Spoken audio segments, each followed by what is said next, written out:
Hey, did you notice that the gas prices went up again?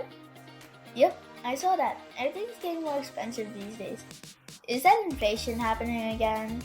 Yep, exactly. Inflation is the rise in prices over time. But did you know it's not just about things like gas or sandwiches? It affects pretty much everything like groceries, housing, clothing, even toys. Why does it happen? It's because of mix of things. The cost of raw material like oil, steel goes up and that affects the cost of making other products. Also, when demand for stuff rises but supply can't keep up, price goes up too. Ever heard of supply and demand? Yeah, like when everybody wants a limited edition Nintendo figure and it costs more.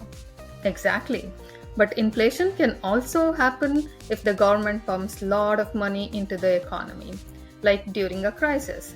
If there is more money in the system, but the same amount of goods, it creates inflation because people have more money to spend. Oh, like when they gave it extra money during COVID-19? Yep, that's great example. People had more money, but the supply of goods was limited because factories were closed. That created higher prices. So why doesn't the government just stop inflation by taking money away? They try to control it, but it's tricky. Government uses things like interest rate to manage inflation.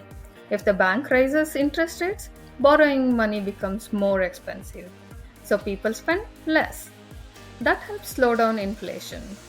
But doesn't raising interest hurt people who already have debt, like mortgages?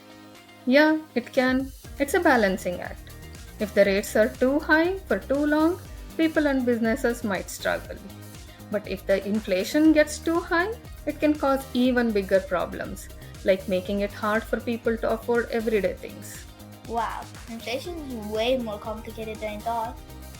It is, but understanding it helps, especially when you make decisions about saving, spending, and even investing.